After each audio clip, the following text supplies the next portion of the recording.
Hai, perkenalkan saya Linda Nurika. Kali ini saya akan memaparkan mengenai resume materi yang telah saya pelajari, yaitu komitmen mutu.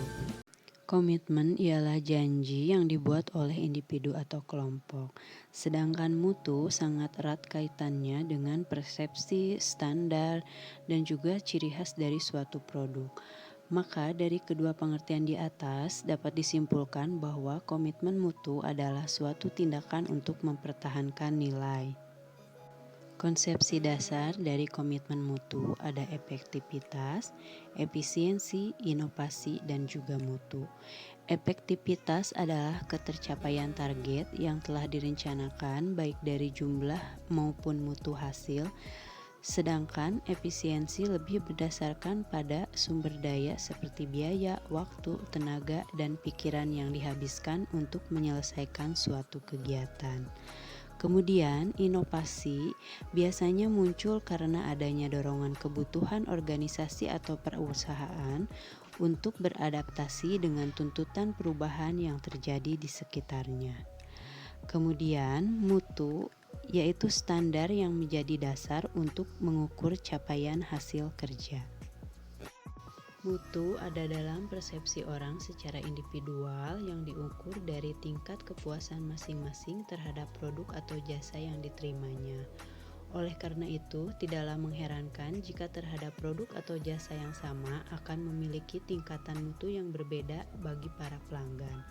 Maka dari itu diperlukan manajemen mutu. Seperti yang telah diperkenalkan oleh Bill Critch, yaitu 5 pilar Total Quality Management yang terdiri dari proses, produk, kepemimpinan, organisasi, dan komitmen. Manajemen mutu harus dilaksanakan secara terintegrasi, melibatkan seluruh komponen organisasi untuk senantiasa melakukan perbaikan mutu agar dapat memuaskan pelanggan. Metode perbaikan mutu. Metode perbaikan mutu ada berbagai macam, diantaranya ada PDCA atau Plan, Do, Check, Action. Plan yaitu kita membuat rencana yang baik sebelum memulai kerja.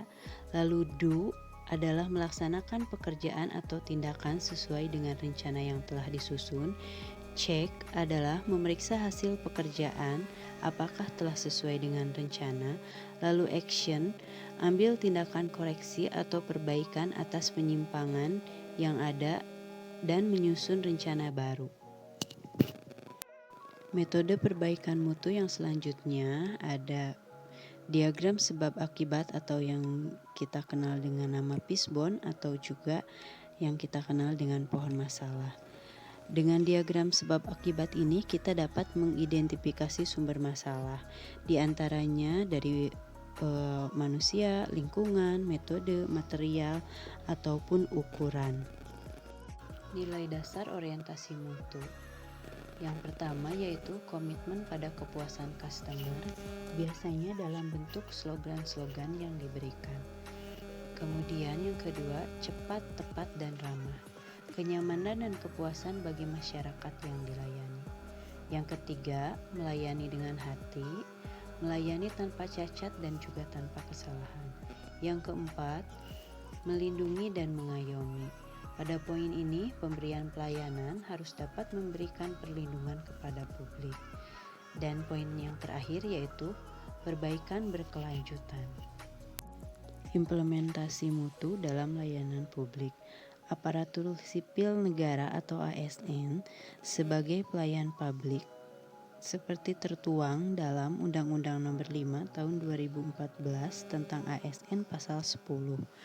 ASN berfungsi sebagai pelaksana kebijakan publik, pelayanan publik, perekat, dan pemersatu bangsa. Banyak cara yang dapat dilakukan untuk senantiasa memperbaiki mutu layanan dari aparatur penyelenggara pemerintahan kepada publik, antara lain memahami fungsi, tugas pokok, dan peran yang diberikan institusi, memiliki kompetensi yang sesuai dengan bidang pekerjaannya, merencanakan target mutu layanan yang akan ditampilkan, memahami karakter pelanggan yang akan dilayani, menguasai teknik pelayanan prima, melayani dengan hati, menerima kritik dan saran untuk perbaikan ke depan. Dalam menjalankan tugasnya, para pejabat dan aparatur wajib memperhatikan peraturan perundangan yang menjadi dasar hukum bagi setiap keputusan yang diambil dan tindakan yang dilakukan. Pendekatan inovatif dalam penyelenggaraan pelayanan pemerintahan. Implementasi pendekatan inovatif dalam penyelenggaraan layanan pemerintahan merupakan sebuah keniscayaan, khususnya dalam rangka meningkatkan kepuasan publik atas layanan aparatur. Oleh karena itu, setiap institusi pemerintahan mesti mempersiapkan diri untuk melakukan perubahan internal untuk menghadapi perubahan eksternal. Inovasi tidak harus sesuatu yang baru. Inovasi dapat berupa redesign atau mendesain kembali desain yang sudah ada dengan menambahkan. Kemudian ada duplikasi, yaitu mengambil dari tempat lain dan memodifikasinya untuk dipakai di tempat baru. Kemudian ada sinteksa dan peningkatan mutu. ASN dituntut untuk kreatif, tidak hanya menjalankan tugas sehari-hari, tapi juga berjiwa perubahan. Demikian resume materi komitmen mutu yang dapat saya sampaikan. Atas perhatiannya saya ucapkan terima kasih. Wassalamualaikum warahmatullahi wabarakatuh.